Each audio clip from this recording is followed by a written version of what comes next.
Welcome to Volleyball State, your look at volleyball in 6 rotations. Here are your hosts, Jeff Sheldon and Lincoln Arneal. Hello and welcome to Volleyball State, a look at the sport of volleyball in 6 rotations and a proud part of the Hurrdat Sports family. I'm Jeff Sheldon. I'm Lincoln Arneal. For the 18th time in school history, Nebraska is headed to the Final Four. The Huskers knock off Wisconsin earlier Sunday in Lincoln to clinch a trip to the Final Four for the 18th time. We know 2 of the other contestants in the Final Four in Louisville this coming week. We are recording this show in the middle of the evening on Sunday. Creighton and Penn State are currently playing for the final berth in the Final Four. It's just gone to intermission. Kraton and Penn State have split the first 2 sets. Kraton roars back to win game 2 after dropping game 1. That match will probably finish while we are recording this show, and we're going to hope to give you the end there so we can give you a full, complete picture of the Final Four. And if Kraton wins, Lincoln, this is probably the biggest day in the state of Nebraska volleyball history, and we're going to talk about that and a whole lot more, including the path that Nebraska took to reach Louisville. But, man, this has been a crazy day. What's it been like for you? Oh, that's great. I even got a half marathon in this morning, so I just wanted to punish myself. Are you insane? You ran a half marathon this morning? Yeah, just casually. I went and saw I saw Evan Bland of the Omaha World Herald. I encountered him on my run too. Is he a runner? Yeah. You kept it light. You had like a 2:09 pace for it. What'd you finish in? It was an hour 50. It was a nice leisurely jog. I hate you so much. So Lincoln's we're going to have to organize the week's recording schedule around Lincoln's running schedule, either here or in Louisville. But don't worry, Lincoln is going to be in Louisville to cover the Final Four for all of the entities that you work for. Like, what's your week going to be like? It's great. I'm flying out on Tuesday evening. Going to get to Louisville, stay in the same hotel I stayed there in August to start the season. So I return back to that hotel, and we'll get press conferences on Wednesday, matches Thursday, and we'll see what happens after that. But we got so much coverage too. We'll be tweeting out stuff from the volleyball pod. We got our individual stuff. We got Blue Sky. We sent out some TikTok videos as well too. I'll be writing some stories for Huskers Illustrated. We got a lot of stuff. This is probably the busiest week for volleyball and content. You want volleyball content, we will produce it for you, but we got a packed show tonight as well too. So and just real quick before we get into the rotations for this show, we are still kind of putting together what the week looks like this coming week for Volleyball State. We are pretty sure we're going to do a Final Four preview pod where Lincoln's going to be in Louisville and I will be here at Volleyball State headquarters back in Lincoln. So we're going to give you a deeper dive into the 4 teams of the Final Four from Louisville, and then if Nebraska wins in the national semifinals on Thursday, we're probably looking at another brief pod setting up the national championship match. If you've been with us from the very beginning, and by the way, this is the 50th episode of Volleyball State. They said we'd never make it. This is exactly what we did last year when Nebraska beat Pitt in the national semifinals and played in the national final. I think we did 3 or 4 shows that week. So we are going to keep spoon feeding you all of the great volleyball content during one of the biggest weeks of the sport for the sport in America. But Lincoln, this is one of the biggest days for Nebraska volleyball. Run us through the rotations real quick, and then we'll get into the crazy matches you saw in Lincoln. For sure. Yep. We will start rotation 1 by starting with the regional semifinal against Dayton. Then we'll go to rotation 2, Nebraska versus Wisconsin, the big one. We'll probably spend a long time in that rotation. We'll see us spend as long time as Merritt Beeson serves, but it'll be a while. We'll go in depth there. Then we'll kind of go look around the rest of the country. Rotation 3, we'll check out the Pitt region. Then we'll talk about Louisville's region. Then hopefully by the time we get to rotation 5, the Creighton-Penn State match will be done. If not, we got a filibuster. We'll probably just pause and wait if it's not. You won't have to listen to us. Creighton's up 11-6 in game 3 in state college. Penn State has not lost at home yet all season. So we'll jinx them now. And then we'll close up rotation 6. We'll give a little bit of a brief preview of what to expect to, but we don't want to take away a lot of our content. We'll get a lot more in-depth later this week. So full 6 rotations. Let's start off rotation 1, Friday night. I think I put this in, but I want to talk about this before. The match did not start until after. It was 9:10, 9:15. It was like 9:15. Yeah. Yeah. When the match started against Dayton because the other semifinal, Texas A&M Wisconsin went 5, and that was. I mean, if you like volleyball, I hope that you watch. I mean, hopefully Husker fans tuned in and watched that and really enjoyed high quality slugfest, great volleyball. So I did not get to see much of this one because I went to Nebraska basketball where the Huskers beat Yeah. Indiana on Friday, thinking I would probably miss a good chunk of Nebraska Dayton and have to catch up with it after the fact. But I didn't. I mean, I missed the first little part of game one. But that match didn't start till like 9:15 because Logan Lednicki was going swing for swing with Sarah Franklin in the first regional semifinal, and Wisconsin, held them off. What was it, 15-13? It went to a deuce game in the fifth. It was a great match. Wisconsin was up big. I mean, they had a sizable lead, I think they had 14-10. Then A&M really fought hard, fought off match point a couple times too, but finally succumbed to Wisconsin Badgers. Logan Lednicki did have 23 kills, 7 blocks. A&M actually outblocked Wisconsin 14-13. I mean, Sarah Franklin did what she did. Carter Booth had a very big match for them. So it was a fun match. But again, that was kind of the precursor why Nebraska didn't start till 9:15 and made everyone stay up past their bedtime. That was a great match. I hopefully you all tuned in for that and didn't just wait for the Nebraska Dayton match to start. Yeah, and then Nebraska made everyone stay up late, polished off Dayton in 4 sets. Not the most crisp performance, and admittedly gave me a little bit of indigestion on how Nebraska was going to perform on Sunday against Wisconsin. Nebraska only hits what? I don't have the numbers in front of me, but it was like 159. It was below 160, right? No, they hit 216. They hit 216 against Dayton. Yeah, 216. The second set they hit 056. Yeah, but it was a struggle. But that third set, or fourth set, I should say, really brought up their average. Must have inflated those numbers. Yeah, a little bit. Yeah. So I mean, but was not a super clean match too. We'll give a little bit play by play, just kind of give you a feel for what happened to. But I mean, I don't know if Nebraska came out a little lethargic or just they've been sitting around too much. Rebecca Alaka was getting a lot of crocheting done. Good for her.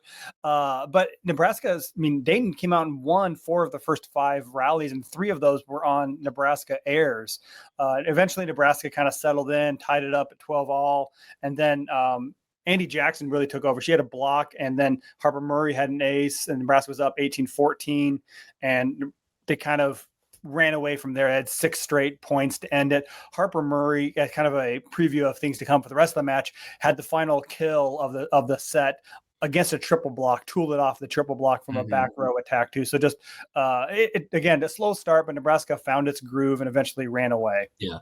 Let's this Dayton team, you knew they were impressive coming into this because they upset Baylor in the second round at Baylor to earn their way to the Sweet 16. Coming into the match, their first ever Sweet 16 as well too. That's right.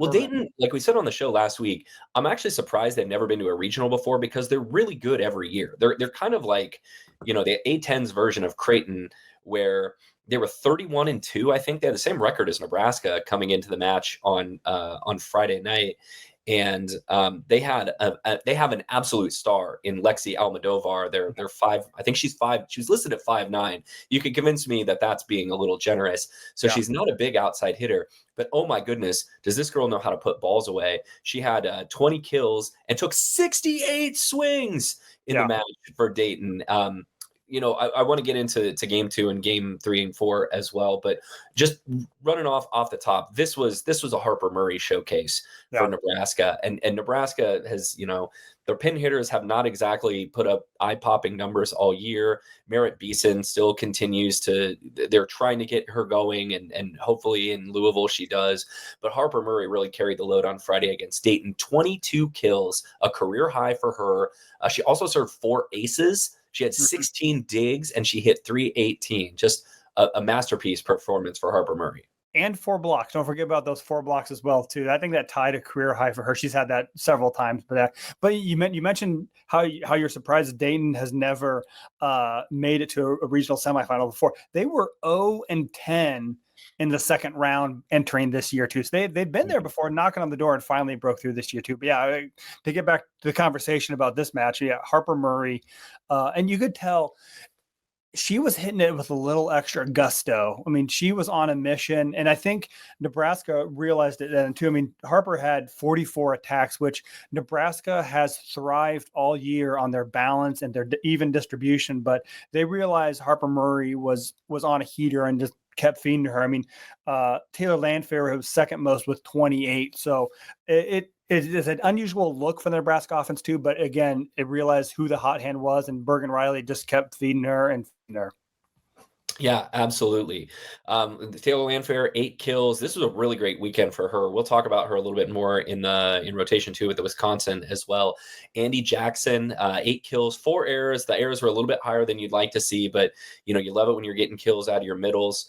Mara Beeson, just 3 kills, 4 errors. So this was kind of a rough weekend for her. I don't know if this is, if they talked about this at all after the match. We talked about why did Nebraska kind of have a bumpy offensive match against Dayton. You hear things, you read things that maybe there was some illness going through the team. I mean, Lord knows it's going through my house right now.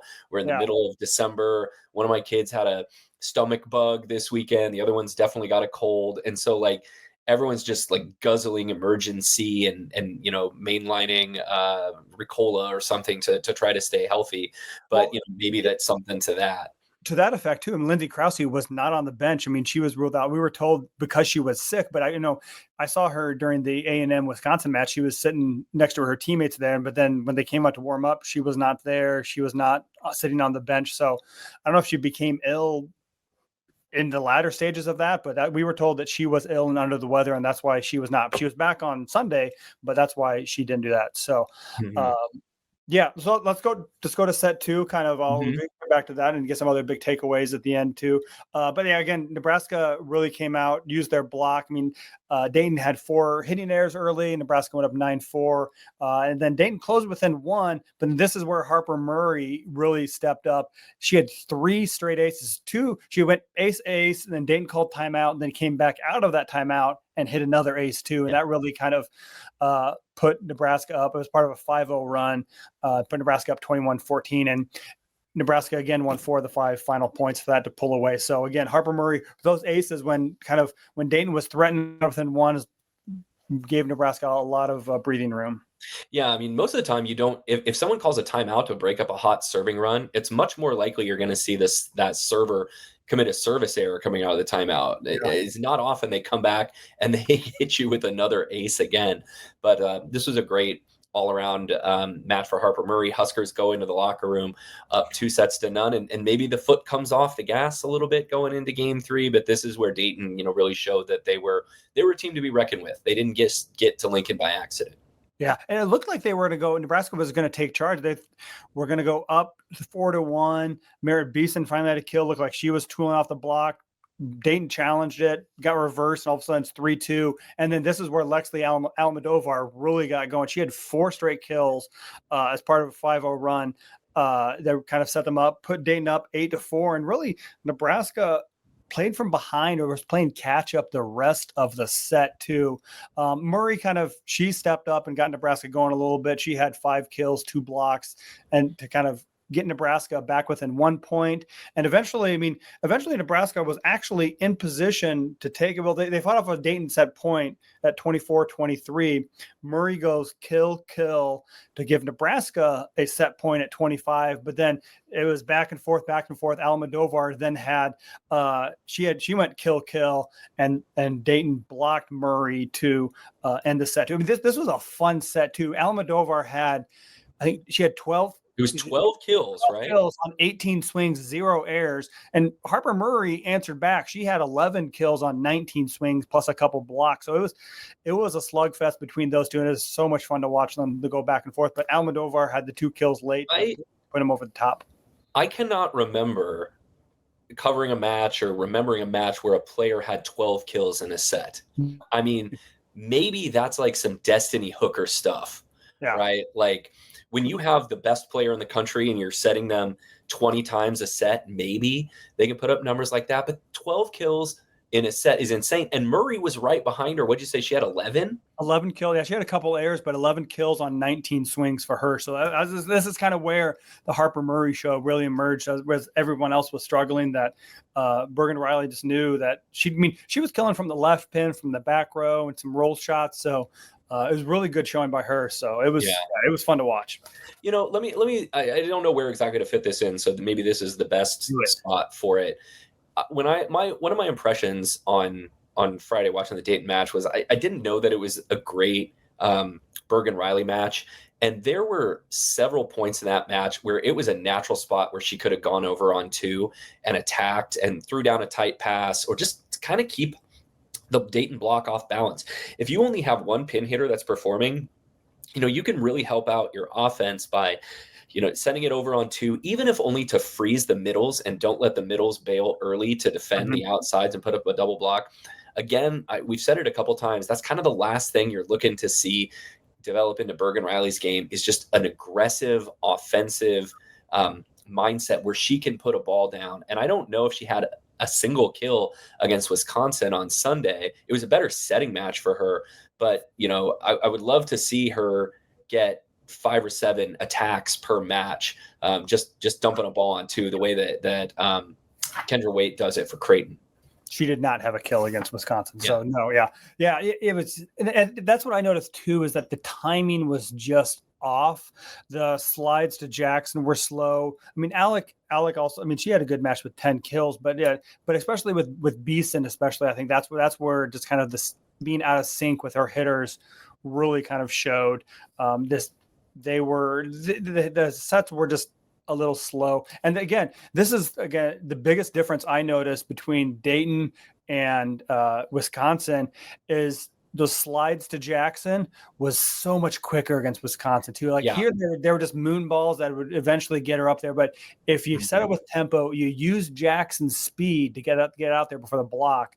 That's where Nebraska is dangerous, and that was a good adjustment from between the matches. I think as she grows and develops as an attacker, Andy Jackson can still make hay with some of those slower moonball sets, because that gives you more vision to say, okay, do I want to hit cross? Do I want to hit sharp cross? Do I want to hit line? Like I don't remember the last slide Andy Jackson hit line on, and I think the ball's got to get out a little bit farther for that. But yeah, it did look a lot more crisp on Sunday against Wisconsin, because someone who's Andy Jackson's height and leaping ability should not be pulling the ball down into a solo block and getting stuffed. For sure.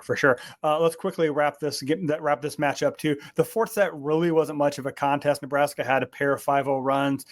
Dayton was out of gas, to be honest. They had 3 kills, 7 errors in this set alone. So it was just Nebraska tightened up their offense, tightened up their defense a little bit, and really was more the aggressive team, and realized they wanted to quit messing around and dominate. And I think that the end of the third set took just a lot of energy and a lot of emotion to Dayton to get there. And hey, they won a set against Nebraska in Devaney Center.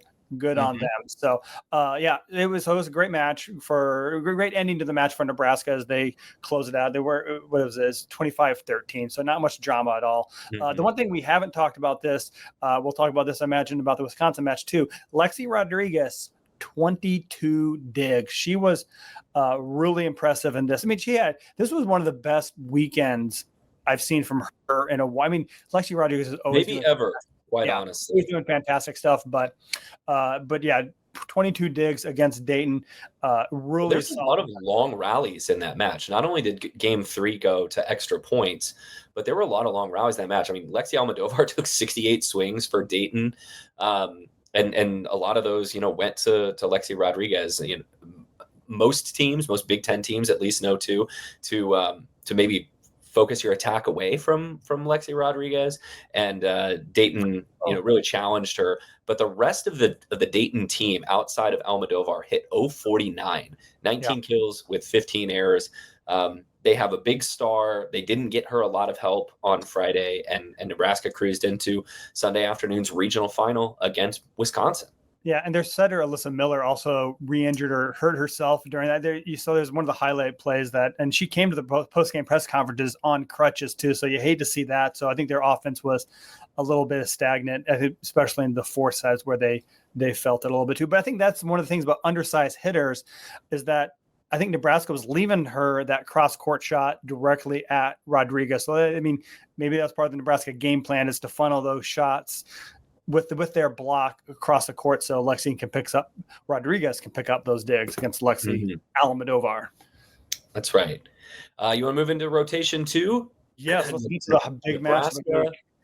Nebraska, Wisconsin, the match of the week for most of our listeners. Huskers sweep the Badgers for the third time this season, 26-24, 25-17, 25-21. This was maybe, Lincoln, one of the best defensive performance in volleyball that I have seen in a long, long time in an important match against a good team. Like, you could go out there and you could put up 15 blocks against, Montana State or something. But in a match where it really mattered, Nebraska's entire team played defense like their hair was on fire. They held Wisconsin to 126 hitting on Sunday. And, in the 3 matches, total this up just real quickly after the match. In the 3 matches against Wisconsin this year, Nebraska held Wisconsin combined to 130 hitting. In the NCAA tournament, Nebraska is holding their opponents to, I think, 066. It's crazy. Nebraska's defense is certainly playing the best defensive volleyball in the country right now. Offense still needs to, put some more kills down, but they did enough to win on Sunday. And this was a Lexi Rodriguez masterpiece, I thought. Yeah. I have my ballot for the all-region team. Lexi Rodriguez was here. I have proof. Lexi Rodriguez was my MVP. I mean, that was midway through the third set, so Harper Murray kind of closed strong, so I can live with that. But Lexi Rodriguez was my pick for region MVP because she was ridiculous with some of the digs she was making. She only kind of a slow start for her. She only had 2 digs in the first set, but there was one rally in the beginning stages of the second set where she had 3 digs on that one rally, and they were not cheap digs. She had to take some heat from the Wisconsin, also made a nice diving save. She was all over the court doing what she does. And again, like you said, on the biggest stage for this season. So just really impressive. Speaking of all those numbers, Wisconsin of their 5, the 3 times they played Nebraska, it was all of their 5 lowest of their hitting percentages. I think their loss to Minnesota, and I think one of their other matches was down there too. But number 1, number 2 were against Nebraska, and then number 5 as well too. So I think today was the second lowest, besides the was it 086 or it was below 100. They held Wisconsin in Madison. So the win on Sunday, before we get into it, was Nebraska's 45th straight win at home. They took the lap. You saw Lincoln in the Devaney Center after winning the match, and they always do it for the final home match of the year. It was the 26th straight home win for Nebraska in the NCAA tournament, which is a school record. So Nebraska hasn't lost a home match since early last season? No, it was Wisconsin. It was Black Friday, Wisconsin in 2023. So fun fact about that, Merritt Beeson never lost a match in the Devaney Center. They went undefeated last year and then undefeated this year. In her 2 years in Nebraska, she finished 43-0 in the Devaney Center. So cool way for her to wrap up her career in the Devaney Center. So Black Friday 2022, right? Because they went undefeated at home in 2023. Yeah. It was to Wisconsin. Yeah, it was to Wisconsin a couple years ago. So, Sarah Franklin did what she does, and Nebraska still, I would say held her in check. 12 kills in 3 sets on 47 swings for the reigning National Player of the Year, the 2-time Big Ten Player of the Year. And man, if you're a Nebraska fan, you're so thankful to not have to play against Sarah Franklin again, because she can hit shots, I swear to God, that nobody else in the country outside of maybe like Olivia Babcock can hit. Like back row shots that are falling down to the 10-foot line, and those 4-to-4 cross-court shots that like no one can dig. And Nebraska got her, in all 9 sets this year. For sure. Yeah. That's the impressive part is that Nebraska played them 3 times. They won all 9 sets too. Franklin was good too. And she was swinging away. Anna Smarek was really the only player who had any success. I mean, she had 9 kills, 21 attacks. She hit 333. Everyone else hit, I think, Carter Booth had 6 kills, but yeah, the pin hitters were just not effective. And even though they got a majority of the sets for the bats. Mm-hmm. Just real quick before we dive deeper into the Nebraska-Wisconsin match, we do have breaking news from State College. Penn State has come back with a late rally to win Game 3, 25-22 over Kraton. Kraton led this set 20-17. Penn State closes on an 8-2 run to take a 2-1 lead in the match. And, Kraton looked like they were in a great spot there. They were out to an early lead in Game 3. They led late 2017, and Penn State put their foot on the gas, and Nittany Lions now up 2-1, 1 set away from punching that final ticket to Louisville. We'll keep you updated, even though this will be old news by the time everyone hears the show on Monday. It's new to us, darn it. Yeah, for sure. I'm sending out my tweet right now. But yeah, so I think I'll let you type. Defensively, Nebraska outblocked Wisconsin 12-9. And if you're familiar with Wisconsin, I think they led the Big Ten in blocks. Like, they're a top 10 blocking team in the country every year. You do not outblock them all that often, but Nebraska did it more than once this year. And we will get to it at the very end. It became a Nebraska block party to clinch this one late in Game 3. But I want to throw out a special shout out to Taylor Landfair. We have kind of been waiting all year long for the Taylor Landfair, the princess that was promised when she transferred to Nebraska last offseason, to show up. And she had a really good weekend against Dayton and Penn State, more so against Penn State. 13 kills on 30 swings. She led Nebraska in kills, and she got off to a great start too. What was it, 5 kills or 6 kills in Game 1? 6, yeah. She had the final kill at the end of the set against Wisconsin, yeah. So she had 6 in that first set. Yeah, taking big swings. They were setting her out of system a lot. In Game 1, there were some long rallies. Lexi Rodriguez was having to bump set, and it's real easy to hit those directly into a Wisconsin block. Nebraska did that plenty on Sunday. But Landfair found high hands. She was able to tool. She came up with some huge swings, especially in Game 1, and led Nebraska with 13 kills. Andy Jackson had 10 kills and had a great match, hitting 474. And once again, Harper Murray, it wasn't 22 kills like on Friday, but another double-double for her, 10 kills, 12 digs. And where Harper Murray honestly really impressed me, Lincoln, was in serve receive. Wisconsin was challenging her in serve receive, and she held up really, really well. Yeah, she had 25 of their 53 serves were passed by Harper Murray. 0 errors a part of that as well too. So she was nails for that as well too. So where you talk about her offensive numbers are easy to look at too. And I think, and this was the case, I caught a lot of flack from mainly Minnesota fans too. When I came up with my all Big Ten team for putting Harper Murray's second team, I'm like, her numbers aren't as good as Julia Hansen, but Harper Murray is just like having another libero. Her pass numbers, like I forget what they're 2.5 or something like that on a 3-point scale, or 2.4 on a 3-point scale too. But she passes as well as a libero and serve receive, and she was up to the task against the Badgers. Yeah, but hey, why do you need multiple liberos when you have Lexi Rodriguez? Yeah. Lexi Rodriguez on Sunday showed out 17 digs, and I feel like that even doesn't sound as impressive as it was. It felt like she had 38 digs. She had 17 digs, which put her now, we've been doing the Lexi Rodriguez meter count. She's just 8 digs shy of the new school career record. She's right behind Justine Wong-Arantes. And if she has even an average Lexi Rodriguez match on Thursday's national semifinal, she will break the school record. She did break one school record on Sunday. She became Nebraska's all-time digs leader in the NCAA tournament, surpassing friend of the show, Caleb Banworth, who we talked to a few weeks ago.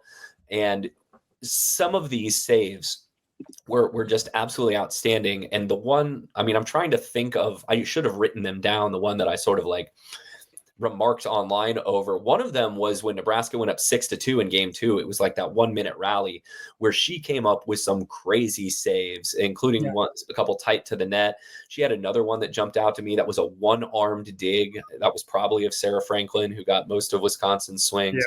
Yeah. And this woman is just everywhere, all over the court. Yeah, I think again, doing this on the biggest stage will get you a lot of attention. There was a lot of buzz on Twitter, like Lexi Rodriguez, National Player of the Year. I think Olivia Babcock may have Probably that lined up, but I think what the interesting part to me is, will she be a finalist? I think she made a very good case that she deserves to be included in the very short list of finalists for that too. But it was, again, typical Lexi Rodriguez. You mentioned that one rally is 6-2 in the second. She had 3 digs on that one rally and just 2 in the first set. I think Wisconsin was making a very conceited effort to go away from her early on too. And as it became more desperate, I think is like, screw it, we're just going to hit it where we want to. And unfortunately for them, that was a lot of time at Lexi Rodriguez. Yeah, and most of the time that works. That would work against most other teams. It didn't really work against Nebraska. One other player I want to throw out there, because we have not mentioned her yet in a match or in a podcast where we've talked a lot about Nebraska's great defense, was Rebecca Alec. She had a great match against Wisconsin. 6 blocks. She led Nebraska. Huskers outblocked Wisconsin 12-9. But she also had a pretty solid match offensively. And we have, kind of talked throughout the season that Rebecca Alec is not the offensive middle. If you had to pick one of Nebraska's 2 starting middles, she had 5 kills, just 1 error, hit 444. Like, that's a solid match to go with 6 blocks. So Rebecca Alec certainly held up her end of this whole deal on Sunday against Wisconsin too. Let's jump into. I would say 2 of those blocks were solo blocks usually against the Wisconsin setter or their middle blocker because she's great quickness, and to be able to stay at home and get those solo blocks in the middle just shows her ability to make plays defensively. Yep, absolutely. Let's go into game 1. Nebraska had to put on a strong run to take this away from Wisconsin in the opener. Huskers went on a 14-5 run to move in front 21-16. That's after Nebraska trailed 11-7. It was Wisconsin's freshman setter, Charlie Fierbringer, who was controlling Nebraska early from the service line. She had 3 aces in the first half of game 1 before Nebraska came roaring back. And how exactly did they do that, Lincoln? From what you saw, any center? Yeah, 2 of those. I mean, she went ace to that would made it 11-7 too. But then they kind of fell apart too. She missed her next serve, and then Franklin had an error. Smrek had an error too, and that kind of opened the door for Nebraska. And then you get a big run with Kennedy Orr at the service line too. Nebraska is on a 4-0 run, and then Bergen Riley goes back, and this is where Taylor Landfair takes over the set too. She had 3 straight kills to put Nebraska up. At that point, it was 20-16. Franklin had 1 more error to put him up 21-16, and that's where Wisconsin called timeout. And they regrouped. I mean, to give credit to them, and they kind of came back with Fierbringer had another ace after that. So, I mean, Nebraska looked like they had this one in the bag in game 1. They're up 24-21 before, Wisconsin made a late push, as you knew they would. Fierbringer had a great set, and this girl is so good as a freshman, and she's only going to get better. But she froze Nebraska's middle and gave Jenna Orzel, it might have even had an open net. It was either that or one-on-one. She put a ball away down the line. Nebraska struggled to put balls away. Anna Smrek got a kill to tie it 24-24. Smrek actually had 2 kills late in the set. And all of a sudden, we go from Nebraska having 3 set points to Nebraska looking like they might give away game 1, 24-24. But, as we have seen so many times this year in the Nebraska-Wisconsin matches, Wisconsin commits a service error at a critical time. It was their freshman libero, Lola Schumacher, who did not play in the match in Lincoln because she was injured. She served it long to put Nebraska up 25-24. And again, it was Taylor Landfair out of system from Lexi Rodriguez going over the Wisconsin block. They can't dig it, and Nebraska survives 26-24 in game 1. Yeah, and you mentioned those 2 kills by Smrek. Those were her only kills in the entire set. Her first kill came when Wisconsin was facing set point. They made it 24-23, and then she tied up the set. So she was a real non-factor the entire first set till they were desperate and they needed her. She did come on a little bit later. They got her some more opportunities, but Wisconsin's ability to take a 6'9" player and largely make her invisible in many matches will boggle my mind and probably keeps Kelly Sheffield up late at night. Like, Smrek should be like a first team All-American, and they turn her into a kind of a replacement level opposite hitter, and I don't know how they do that, but they should do better with her. Yeah. Game 2, Oh, so sorry, to wrap up game one, Nebraska hits 300, Wisconsin just 263. It was Wisconsin's aces that really kept them in the match. Sarah Franklin and Jenna Orzel had hot starts for Wisconsin. Each of them had 5 Orzel in game one, but Orzel would have just 2 kills the rest of the match. Completely disappeared after the first set. Yeah, I don't know whether just again. Did I say Jenna? Jenna. I'm sorry, Julia. And I know, if Dennis is listening to us, he will correct my pronunciation. Julia Orzel. Julia is more Spanish. She's Polish. Yeah, she's Polish. And a great player who just didn't have a great match against Wisconsin against Nebraska on Sunday. Yeah, but you mentioned she had 5 kills that first set, two of them just the rest of the way. I mean, a lot of they went away from her because, again, she had 5 kills off 12 sets and just got 13 over the final 2. So she was really swinging hard, swinging aggressive. But again, I don't know whether they just fell out. I mean, they did try to get their middles more involved. Their middles were not involved very much. Booth more so than CC Crawford for a little bit. Or if you told me that CC Crawford was just a serving specialist, judging by the matches she plays against Nebraska, I would believe you. Instead of a 6'9" middle blocker or whatever she was. 5 total attacks against Nebraska, 1 kill, 2 errors. So yeah, she was. I mean, Devin Robinson came in, but Devin Robinson also hit negative too. They had nothing. We noticed Devin Robinson at the end of the match. We'll get there. Spoiler alert. So good match. But Nebraska really kind of took control. This looked like the sets they played when they hosted Wisconsin in the regular season too. Little kind of trade a few points here and there too. But then Nebraska goes on a huge service run early on to really take control. This time, this was Merritt Beeson. She had an ace in there, but really this was the Andy Jackson run. Yeah, she had 2 kills and then was in on 3 kills and was in on 2 blocks during that 7-0 run. So she really just kind of took control with that. Nebraska eventually goes up. And this is again where Lexi Rodriguez had that big run. I mean, she had just 2 digs in that first set. And by the end of this run, she was already up to 9 digs. So she really exerted herself during this run. Lexi Rodriguez would have 9 digs by the early part of game 2, and Nebraska looked like they were going to run away with this one. They were up 14-4, but Wisconsin, they have some great floor defenders of their own. There were times in this match I was wondering, what does Nebraska have to do to put a ball down against the Badgers? Wisconsin responds with a 6-1 run. They get it as close as 22-17 before Nebraska finishes it off. Beeson finally gets a kill. That might have been her second of the match. Landfair gets another one to give Nebraska set point, and then Sarah Franklin sails it wide. So Wisconsin does come back a little bit, but Nebraska just put them in too big of a hole in that 14-4 deficit early in it. Nebraska hits 350 in game 2 to just 114 for Wisconsin. So after game 2, Nebraska is sitting well over 300 hitting, and Wisconsin is having a real hard time stopping them. Yeah, well, correction on that, it was 250 to 114. Oh man, I'm sorry. I could have live stats. Sometimes I'm taking notes throughout the match, looking at live stats, and sometimes live stats is just wrong. I don't know what it is. It's a great program that they use. It's much more user-friendly than Sidearm. Sometimes it's just off, so I apologize for that. But Nebraska goes up 2-0 against Wisconsin. Yeah.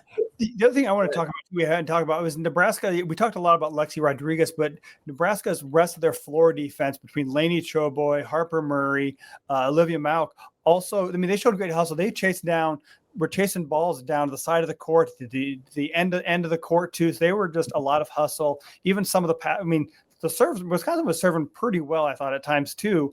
But Nebraska did it just enough to keep the ball up and keep the ball in play too. So I wanted to give a shout out to the rest of the back row players too. There was a great quote by Kelly Sheffield in the post-game press conference. He said, no one else in the nation is making some of the plays that Nebraska is doing. That's a little bit of a paraphrase, but he was really impressed by Nebraska's defense and very flummoxed with how to slow them down. Yeah.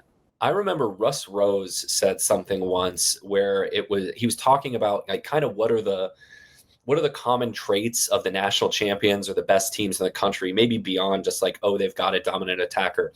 And I remember he said 2 things. He's like, the teams that cover their hitters the best and the teams that pursue the ball the best are usually teams you see in the Final Four. And what do both of those things have in common? They don't really show up in the box score, but they extend rallies. They keep points from being scored against you. And if you keep a rally going long enough, you can find a way to win it. And that's kind of what Nebraska's identity has been, over the John Cook tenure. Yeah, and of course, Russ Rose would say that playing in Rec Hall, where you have a football field behind the end line, where you can need to chase down a ball. It's like, I don't know what Major League Baseball park has the most foul territory, but imagine if a Major League Baseball stadium had twice as much foul ground as like the next biggest stadium. Like it's insane what you can run down up there. Playing in Oakland Coliseum, rest in peace. So one of those stadiums that has way too much foul territory that gives their team extra outs that would be just a strike or a nothing pitch. So let's go on to the third set here too. Wisconsin really they took control early on in the set too. I mean, they went a little 3-0 run, get up 5-2, and again they led 15-11 after Merritt Beeson got blocked there too. So Nebraska struggling a little bit then too at the media timeout. You think the Wisconsin maybe they're showing signs of life. Again, not so fast. They come out of the break. Orzel has a hitting error that sends Merritt Beeson back to the line. You go Harper Murray kill, Merritt Beeson ace, Harper Murray kill, and it's tied up 15-15, and all of a sudden it's like a completely different set. I know. I think this was right after I had tweeted something like, man, it would be great if Nebraska had someone they felt comfortable putting in as a backup opposite, just to give Beeson like 10 minutes to kind of sit and watch, and maybe you leave someone in for the rest of game 3 and then you switch Beeson back in for game 4, because she's just really struggling offensively right now. And it wasn't just this weekend. It's been like the last month going back to that match up in State College. But then as soon as I say that, Beeson shows why she brings a lot more to this team than just putting balls away. She had that great service run to put Nebraska like right back in it. And at this point, Wisconsin's got to be thinking like, what do we have to do to these guys? Like they're like Michael Myers. They just won't die. And Murray's out of system kill ties it at 15. Nebraska goes up 18-16 after another great save from Lexi Rodriguez. Go back and watch that one if you've got this match recorded. And then Andy Jackson gets a kill to put Nebraska up 20-17. But most important, that is the side out that moves Franklin to the back row. So Nebraska no longer has Sarah Franklin in the front row to contend with, and she never got back up in the front row again. And even though Wisconsin sets her out of the back row a lot, and she's one of the best back row attackers in the country, they really didn't do it. She got one more kill the rest of the match. But when you see kind of how the end of the match played out, you've got to be thinking Wisconsin should have sent 15 consecutive sets to Sarah Franklin in the back row, because it was honestly their best chance to score a point. Yeah, they really struggled to find an option to have anybody terminate too. And again, I don't know whether their passing broke down just a little bit because they were serving tough. Because after Merritt Beeson was got hit her little 4-0 burst, Harper Murray went back and had 4 straight points too. And I think this is also where Nebraska's block just really cranked up the pressure and really kind of squeezed Wisconsin. And Wisconsin was maybe becoming a little bit predictable. You kind of knew what was coming to. Yeah. So. Charlie Fearbringer, I think, was making the plays that she thought the book told her to make, and maybe not like, hey, we got to ride or die with our national player of the year right here. I know she's in the back row, but after Wisconsin pulled within 21-20, Schumacher again served long, so Nebraska up 22-20. Fearbringer sets Devin Robinson on the slide, who is a really great. She's a great athlete, and she's put up numbers in the past for Wisconsin. It's just, for whatever reason, it seems like she never hurts Nebraska that much, or at least, not the last couple years. But they set her on the slide for the second time in a rally. She gets stuffed. She puts away the next one down the line, but then she gets stuffed twice more, including on match point. So, Nebraska also, I think, blocked Yulia Orzel, who took an out-of-system swing well off the net and tried to tuck it inside Nebraska's block. That didn't work. But Nebraska's last 4 points of the match come from a service error from Wisconsin and 3 stuff blocks. Yeah, blocked Robinson, blocked Orzel, blocked Robinson too. And I enjoy this is in fact the lead of my story. Go read it on HuskerIllustrated.com. But after that last block to win match point, Andy Jackson just took a beat and just watched the ball bounce. And this was no malicious. She wasn't doing it to taunt, but she just watched the ball bounce and kind of making sure it was down two. And then she just slowly turned and walked to her teammates were already in a dog pile. The dog pile had commenced. Yeah, it was cool. I mean, she just just ended it with a stuffy. So it was cool to see that. Good match for her. Rebecca Alec was in on 2 of those other blocks. So yeah, she had Jackson ended up finishing with 5 blocks. Alec had 6.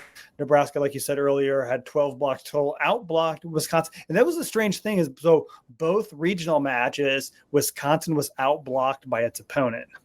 Yeah, that does not happen all that often with the size that that Wisconsin has out there. But Nebraska goes 9-0 in sets against Wisconsin this season. You know, the boogeyman has kind of been vanquished. And, you know, I saw somebody tweet this after the match. This is kind of low key been the story of the fall for Nebraska sports is that they have, or just in the year 2024 is they've kind of been a terror to Wisconsin. They win the football game. They won basketball game. They won all 3 volleyball matches. You know, it seemed like there was not a sport out there where Wisconsin was losing to Nebraska over the last couple of years, and Nebraska's really flipped the script on them. And cross country. Yeah, Wisconsin's got really good sports. They've got a good athletic program. They would kill Nebraska in hockey. That's for sure. Yeah.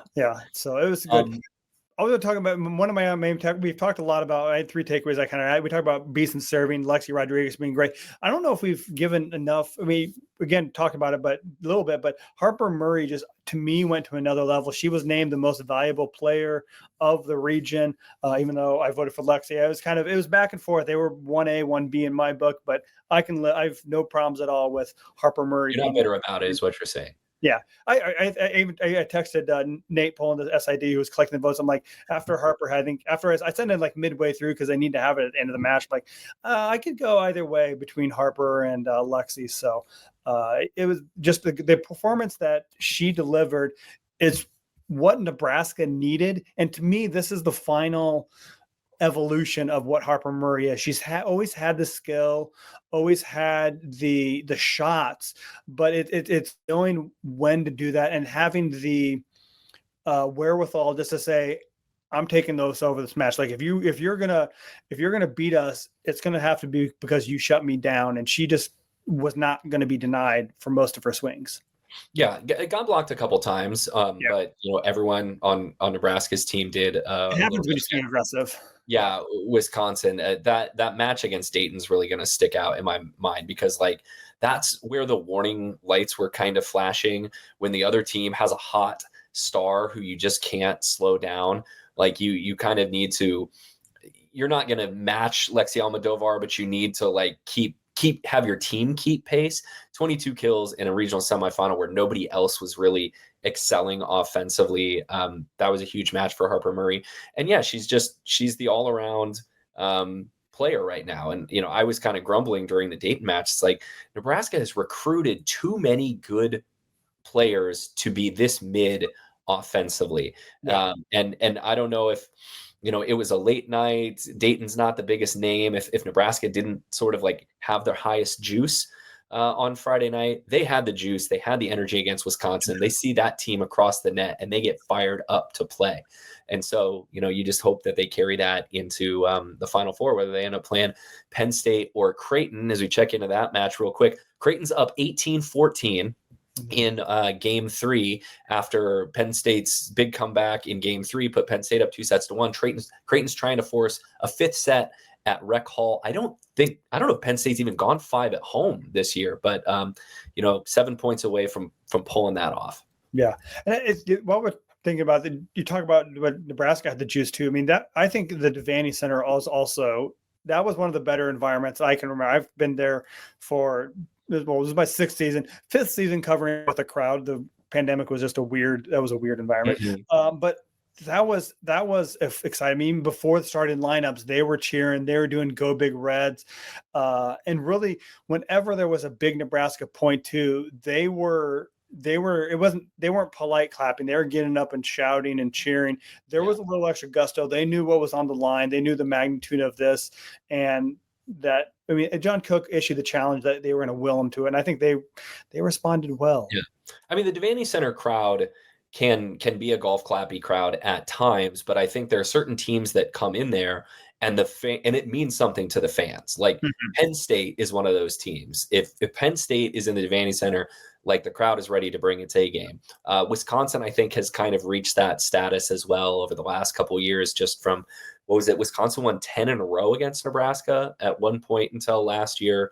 And so, this was a big deal. The crowd was sort of the seventh player for Nebraska. It came through on TV. I was watching it at home.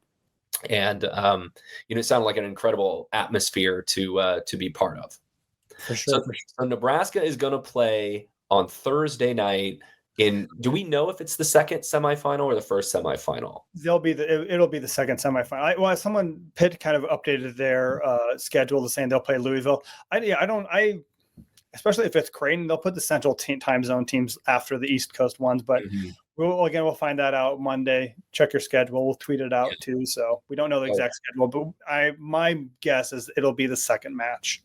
So Nebraska will definitely have a rematch in the national semifinal because they've played both Penn State and Creighton already this year, lost to Penn State in State College, beat Creighton in 5 at the Devaney Center.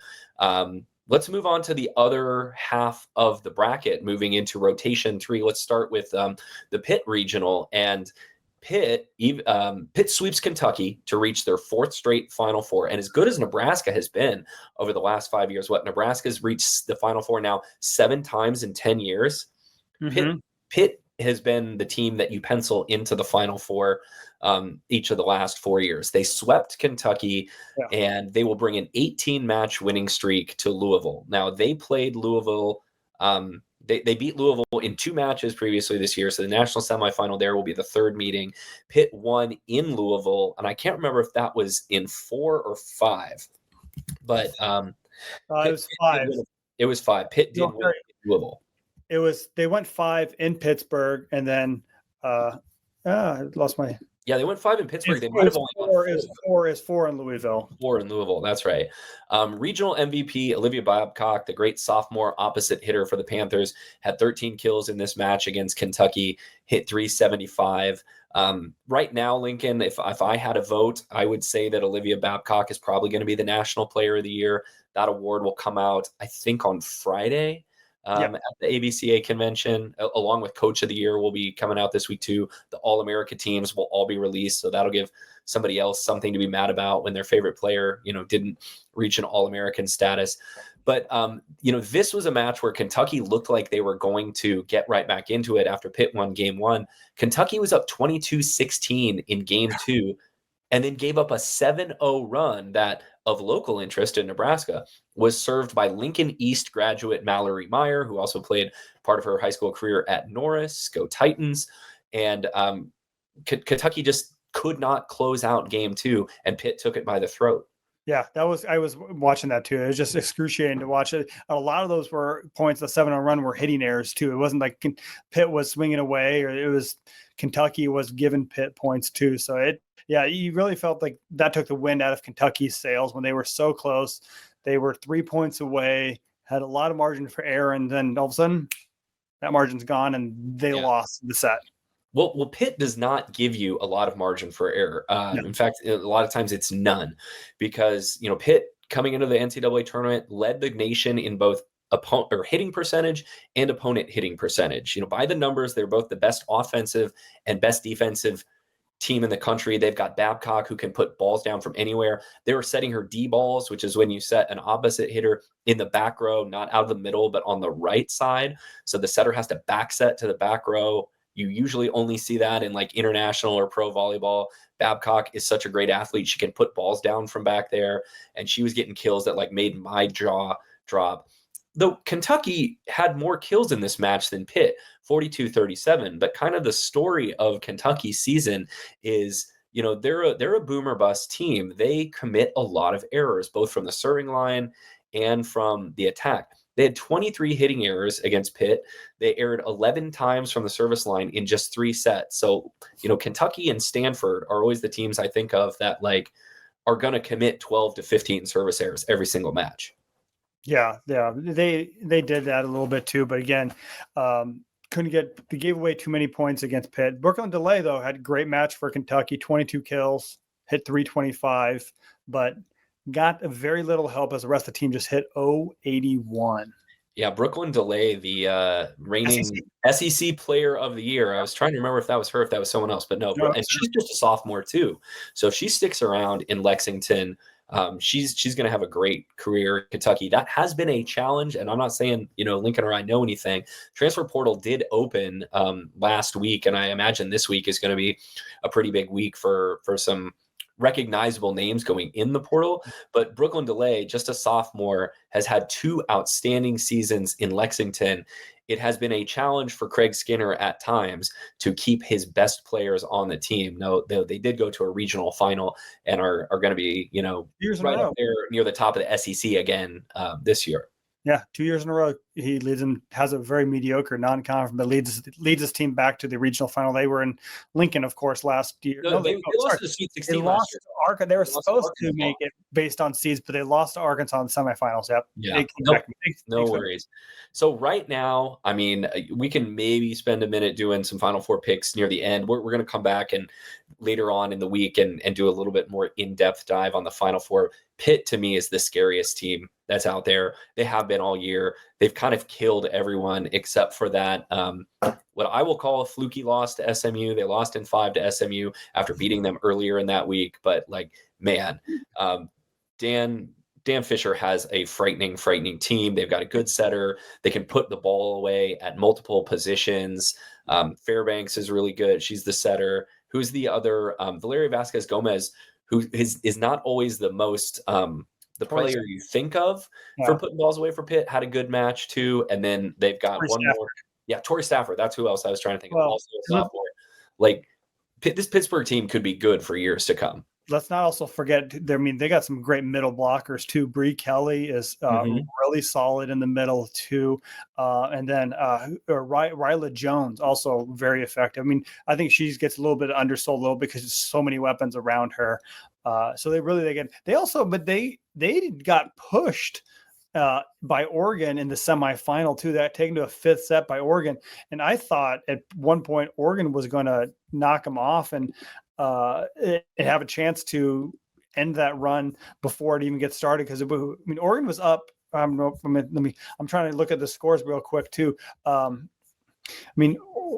Pitt ran away. It was 9-9 in the 5th set too. Then Pitt had a little 5-0 run, but Pitt had some squeakers near the end of the regular season. Pushed them a bit too, but overall for the entire season, they have been a juggernaut. So before we move into rotation 4, let me just update you real quick. Kraton has won Game 4 in State College 25-20 to force a 5th set in the regional final against Penn State. We'll figure out how to do this, and through the magic of editing the podcast, we'll make this a little bit more seamless. So we'll be able to have the result for you a little bit later on. We've got our producer extraordinaire, Kahm Broham, will help us out with that. But let's move into rotation 4 right now. The Louisville regional. This was a great match, and it was so great to see kind of the emotion on the faces of the Louisville program, including some people that Lincoln, you and I have dealt with in the past and have met and had relationships with. Danny Busboom Kelly leads Louisville back to the Final Four for just the 3rd time in school history. One of her top assistants, Dan Meskey, was also an assistant at Nebraska. Just personally, for me, it was cool to see those two folks have such great success. Louisville beat Stanford in 4 to reach the Final Four on Saturday.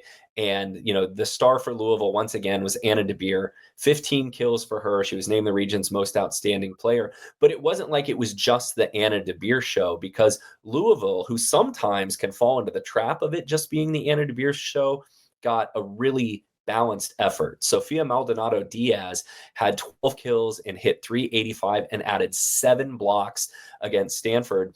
they talked to Danny Busboom Kelly after the match, and they're like, "Hey, Sofia Maldonado Diaz had a great match. What was the key to getting her involved?" And Danny goes, "Well, we really didn't set her the ball in game one. And so we knew after that we had to start feeding her the ball. And she really turned the match around for Louisville." For sure, too. The other big thing, I mean, Stanford did win that first set. It was 25-22. But after that, I don't think Louisville had a block in the first set, but they really stepped up in the rest of the match as well, too. What they finished with, what did we say, 16 blocks. So really, their block, that to me was the biggest difference and what changed the latter three sets as opposed to the first set. I mean, Stanford ended up hit. I guess they only hit 020. They hit 250 in that first set too, but they started out very hot and were hitting over 500 early on. But it was the Louisville block, and then they talk about Nebraska's great back row players too. They got a number of good back row players. Elena Scott. Both liberos in this match are outstanding. Ogilvie for Stanford and Elena Scott from Louisville are right there in the sort of the plateau, maybe right below Lexi Rodriguez. Yeah, and it's a very small step down, but Scott had 13 digs. Ogilvie had 14. Charity Looper had 13 digs too. So they really got a good effort from the rest of the team too. But again, yeah, Charity Looper hit 571 and was the fourth Louisville player we mentioned. That shows you how I don't know, balance and effort that Louisville had. 13 kills, 13 digs, hit 571. Can't get no off. Sorry for the delay, Charity. But yeah, great match from her. Again, we mentioned the blocks, but Louisville out hit Stanford 295 to 163. This was, I mean, I've watched some Stanford matches, not everyone, but this was the most ordinary I've seen Stanford's offense look since they played Nebraska. Yeah. And I guess maybe when they played Pitt, they were not as high efficiency, but Stanford relies on its offense because they are a high terminating team. And after Sammy Francis kind of calmed down in that after the first set, they had a rough go of it. Well, you got one of two versions of Stanford this year. You got West Coast Stanford or you got East Coast Stanford. Stanford is their first year in the ACC. They had to go to the East Coast a lot. And a lot of times that's when they looked ordinary, when they lost to Florida State, when they got pushed to 5 by Georgia Tech, where they reverse sweeps. That's a lot of it's a hard thing to do, to ask someone to travel 3 time zones and go ahead and play. Stanford has one of the best setters in the country too, in Cami Minor, and she is going to end her career without having made the Final Four. So, Kevin Hambly's got some work to do, I feel like, with that program. You're never going to hang your head reaching an Elite Eight, but the standard that Stanford has set kind of over their program, they're the ones right there with Nebraska for the most number of Final Four appearances and number 1 rankings in the AVCA poll and national championships. They've got more than anyone. So, getting to the Final Four is kind of the standard at Stanford, and they haven't been in a couple years now. Well, you look at what happened the last 3 years is that they 3 years ago, 2021, they knocked out in the second round. That was just a weird tournament. I think they were struggling with some roster turnover, and also, they lost. They were unseeded that year, so they had a lot of roster they lost during the pandemic. But then 3 years ago in 22, they lost to San Diego at home. San Diego had a great season, but still lost to them. Last year, they get knocked off by a red-hot Texas team. And then this year, they lose to Louisville, again, ACC rival Louisville. So they get close. And then I think Texas was also at home, I think, too, wasn't it? Yeah, it was Texas was at home. Was it? I don't know. Fact check. No, it was at Stanford, was the regional final last year. Yeah, it was. Yeah. So just you wonder, again, the standard for Stanford, very high, and they just haven't run into a buzzsaw late. And maybe we'll see what happens with Louisville once they on their home court again. But this was played in Freedom Hall too, because of graduation and basketball games. So it was cool to see them kind of their first time they've played on that floor all year is in the regional semifinal and final. And good on Louisville. And impressive performance. And we should mention Louisville in the regional semifinal. After they struggled so much, they completely obliterated Purdue. That was in fact, the only sweep in the entire Elite Eight was Louisville. You mean the Sweet 16? Yeah, sorry, Sweet 16. Yeah, the Sweet 16 of those 8 matches was Louisville sweeping Purdue. They make Purdue look very ordinary. I mean, is Louisville this year's team of destiny, kind of like Texas was last year, where they had to fight off, I think, 3 match points in the second round against Northern Iowa to advance, and then they boat raced Purdue in the Sweet 16, and now they get to play, the Final Four at home, which not every team gets to do. And we've heard John Cook talk about that a number of times when Nebraska has reached the Final Four in Omaha. It's almost like the Elite Eight is the most pressure-packed match you're going to play because you're expected to make the Final Four and to host it. And the emotion that you could see the players and coaches' faces, you could tell how much that meant to them.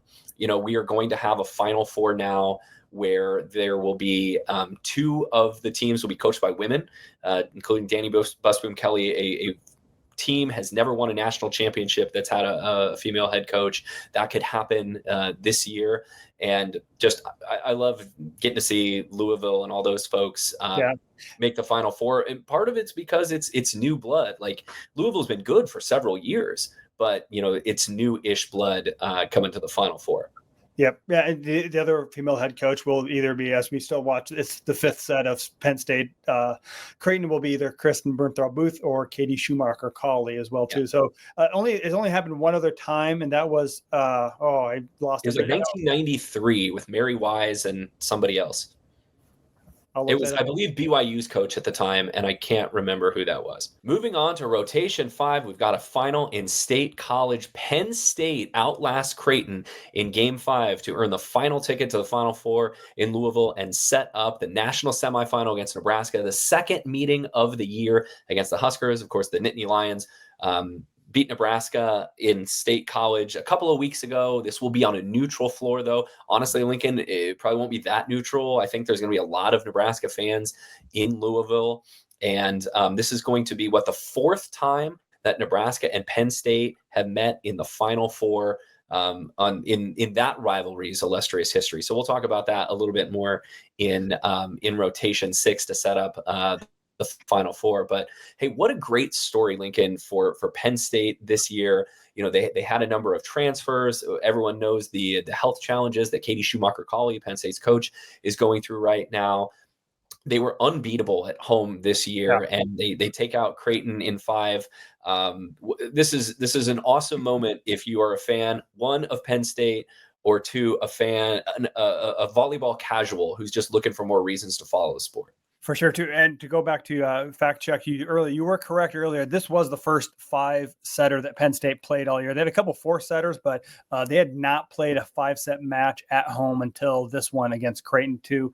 But really great storylines, great rivalry sets of that. And really, I mean, they are a team of kind of what you can do at the portal. I mean, all of their big players are portal additions, but it is brought together by a freshman setter, Izzy Starks. So fun watch. But just little preview. I mean, Penn State kind of took control of that first set, went on a 10-0 run and ran away with it. It was at 25-15. Creighton battled back in the second set, 25-16. The third set, to me, I think we talked about this earlier live, but that was, looking back now, that was the turning point of the entire. That was Creighton's chance. Yeah, that was Creighton's chance. So what were they up? It was 21. They were up 20-17, and then the Penn State comeback started. I think Creighton led as late as 21-20, but Penn State made a final push. Creighton couldn't put a ball down, and Penn State swipes Game 3, 25-22, which allows them to withstand Creighton coming back and winning Game 4, 25-20. But Game 5 was not close. Penn State ends up winning this 15-7 as we look back at Game 5. Penn State led this early 6-3. They pushed the lead to 9-4. And at that point, it is really hard to come back from a 5-point deficit in a 5th set. Stretched all the way out to 12-5 on a Quinn Menger ace. Izzy Starks dumping balls, their freshman setter, and getting kills. So Penn State just pulls away in this one. Creighton, a fantastic season they have that they couldn't put together the offense in this one. The Jays hit just 141 in this match, while Penn State hits 226, 27 hitting errors for Creighton. And not all of them were Penn State blocks. Penn State only had 11 blocks and a 5-setter, which isn't a ton, but that means 16 attacks that Creighton sent out of bounds, and a tough way for Nora Sis, one of the best players in Creighton history, to end her college career on. She hit 0 with 8 kills, 8 errors in the match. Creighton led by a great performance from Ava Martin, who has been a wonderful addition to this Creighton program. 17 kills, also had 8 digs. But on the other side, you mentioned the Penn State has really stocked up in the transfer portal. Lincoln, Jess Mruzek, the Michigan transfer, 20 kills to lead all players for Penn State. Yeah, you talk about Creighton's hitting percentage too. The 141 is their lowest of the season. In fact, the only other time they've been held below 200 was their 5-set loss to Louisville. They hit 146. So yeah, just the offense wasn't there for them, and they got it done. I mean, it's fun to look at all the attack numbers for Penn State too. I mean, Jess Mruzek, like you said, 20 kills, transfer from Michigan. Caroline Juravich has 11, transfer from Nebraska. Cameron Hanna, 9 kills, transfer from Clemson. Taylor Trammell, 8 kills, transfer from Purdue. So they are a portal team, and they show what it takes. They get the right ingredients. You can really do good things, especially with that freshman setter who's leading. Izzy Starks, 6 kills on 41 assists, 11 digs. So, I mean, I don't know. I don't know, but that's an impressive stat line. 16 attacks, like 16 attacks from a setter is a ton. So she was really aggressive, sent it over onto kind of, the anti Bergen Riley from what we talked to earlier. One thing I want to put in perspective about Creighton's season, because this has been the greatest season in Creighton's history. All 3 of the Jays' losses came to Final Four teams on the road. They lost to Nebraska, Louisville, and Penn State, all on the road, all in 5 sets. It's the closest you could come to making a Final Four without actually making it. And a huge amount of credit goes to Kirsten Bernthal Booth and her staff for a really, really memorable season that they're going to talk about for a long time in Omaha. Yeah, you have to feel bad for Creighton because this was their team that was loaded up, had all the right ingredients, had experience. They got a key transfer in, at least Goettinger from Kentucky, and it just really, this was their best team on paper. Maddie Bilinovich, also an amazing libero with 16 digs, and you wish they could have broken through and had that success and kind of broken some new ground. Instead, it's Penn State, and that makes to another. But the first Final Four for Katie Schumacher College. Good for her to get there and continue to carry on the success after Russ Rose. Absolutely. So let's move into rotation 6 now. Our Final Four is set, and we're going to come back later on in the week and spend a little bit more time, actually diving deep into these Final Four teams and matchups. This is going to be a really familiar Final Four. We're going to start with the ACC matchup, with what we think is going to be the first match on Thursday evening. So remember, the Final Four again is Thursday, Sunday, second year in a row. National semifinals are going to be on Thursday evening. The national championship match will be on Sunday afternoon, broadcast on ABC. This is going to be the third meeting of the year, Lincoln, between Louisville and Pittsburgh. Pittsburgh won both of the first 2 meetings. They went 5 in Pittsburgh. They went to 4 in Louisville.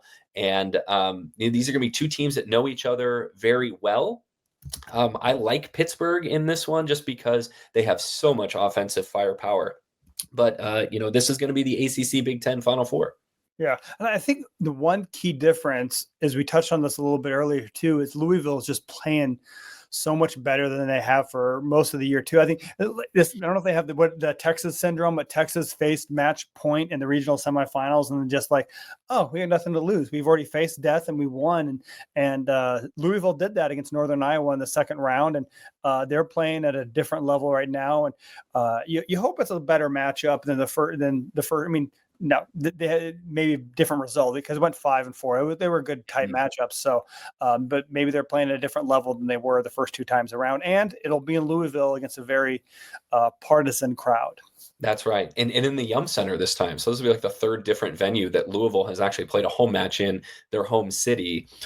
this year. So that's going to be packed. It's going to be great for the sport. I don't know if you're going to set an NCAA record, but it's going to be a packed house. You're going to get good TV numbers, and we're going to see if Dan Fisher, can break through and lead his team to the national final for the first time. We're going to see if Danny Busboom Kelly can do it. It's for either of those programs, it's going to be their first appearance in an NCAA final. And we did some quick research. Louisville's been there before. Oh yeah, excuse me. Louisville has made the national final before. I apologize. Yes, they lost to Texas in 22. Yes, that's right. We got I'm glad we can do this real-time fact checking. We actually did some fact checking during the brief timeout that we took to watch the end of the Penn State Creighton match. I had said mistakenly earlier, this is the second Final Four that will have 2 women coaches in it. It's actually the third. 1992, Florida and BYU. Florida led by Mary Wise, BYU by Elaine Michaelis. And then in 2022, sorry that I screwed this one up, but Danny Busboom Kelly with Louisville and Jen Petrie, the wonderful longtime head coach of San Diego, when the Toreros reached the Final Four. So this is the third time, and it certainly won't be the last. We're going to have a lot more Final Fours with programs led by women. There's more and more opportunities now and more programs are being entrusted to great women coaches. And, sooner or later, we're going to get the breakthrough of a national champion led by a women coach.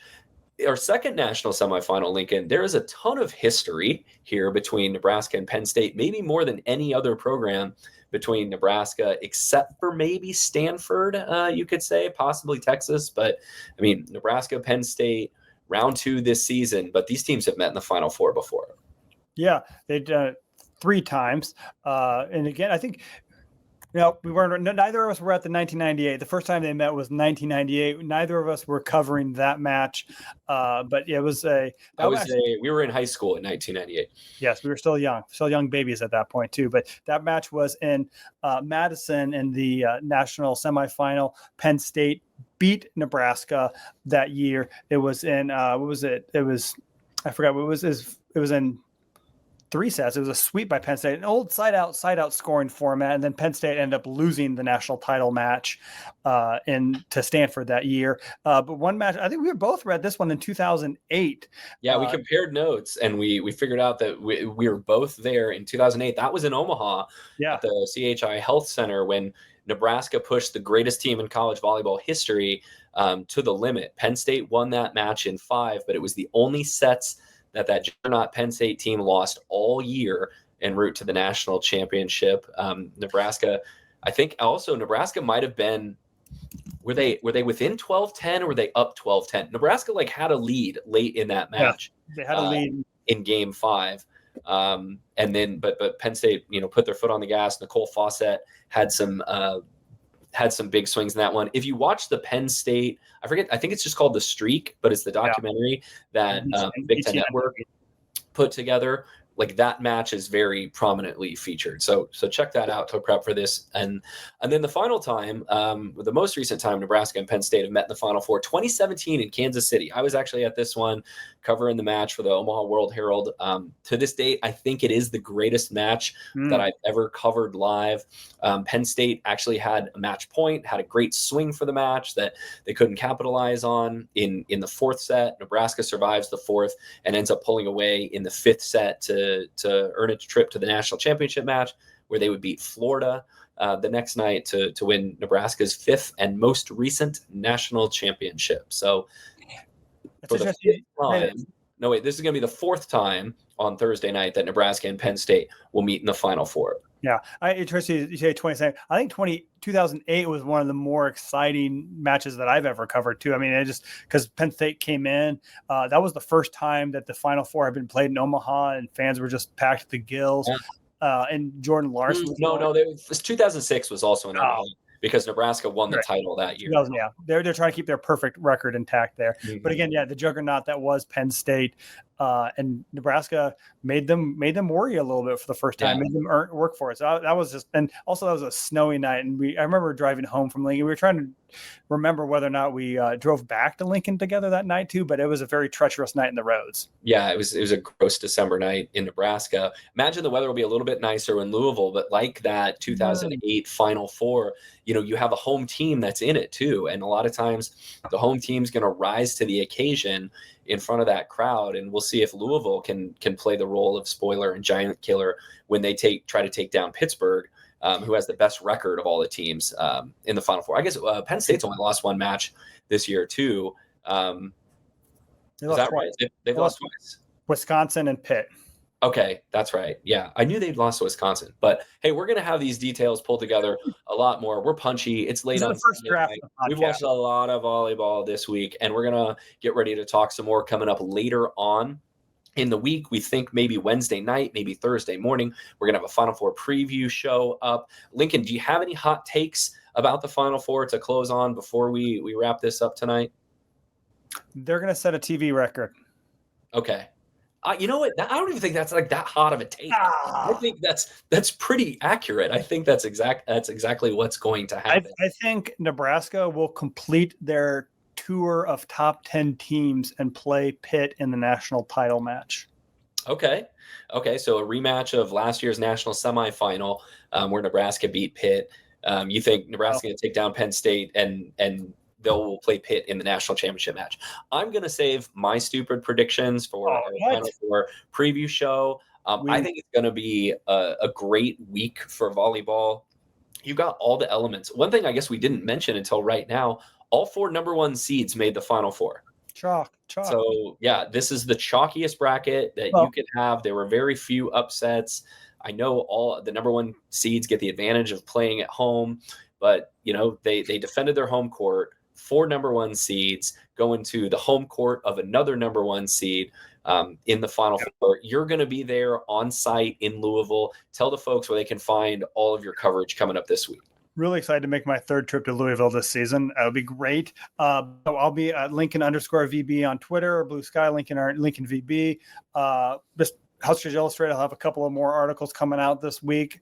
We'll have podcasts this week. We'll have so much content. If you have any, volleyball at Volleyball Pod as well too. So we will also have lots of stuff coming out too. And we should mention too, if you haven't found a good Christmas gift or Hanukkah gift or Kwanzaa gift, whatever holiday gift New Year's gift. Yeah, that might be better. Maybe we're getting tight for shipping, but New Year's gift, go to hurrdatsports.com/shop. Get yourself a Justice for Libero shirt. Support the favorite Libero in your life, whether it be Lexi Rodriguez or someone else. Get a Justice for Libero shirt. My sister's birthday is coming up on New Year's Day too. Maybe that's what I'll get her for her birthday. There's lots of great reasons you should buy your Volleyball State merch. One thing I'll add too, if you are a Husker fan that is going to Louisville for the Final Four, I know there's going to be some pregame meetups. The Nebraska Alumni Association is going to be organizing some things. When we get details on that, we will tweet them out from, I'll do it from my account. We'll do it from the Volleyball Pod one too. Louisville is going to get overrun by Nebraska fans and grads, so it's going to be a fun time, just like it always is when Nebraska reaches the Final Four. You can find all of my individual stuff on social media at @ByJeffSheldon on Twitter, or just Jeff Sheldon on Blue Sky. Lincoln, they can find you where exactly? Everywhere. Twitter, Blue Sky, Thread, all over the place. TikTok. It's great. Yeah, we will be back with you most likely in the middle of the week, either Wednesday night or Thursday morning will be the next Volleyball State episode, our Final Four preview show. So thanks so much to Kahm Broham for staying up late and producing today's show with us. Thanks to Hurrdat Sports for giving us a home. You can find all of the great Hurrdat Sports videos on social media and on their YouTube channel. 1 week left in the volleyball season, so thank you for living in the Volleyball State.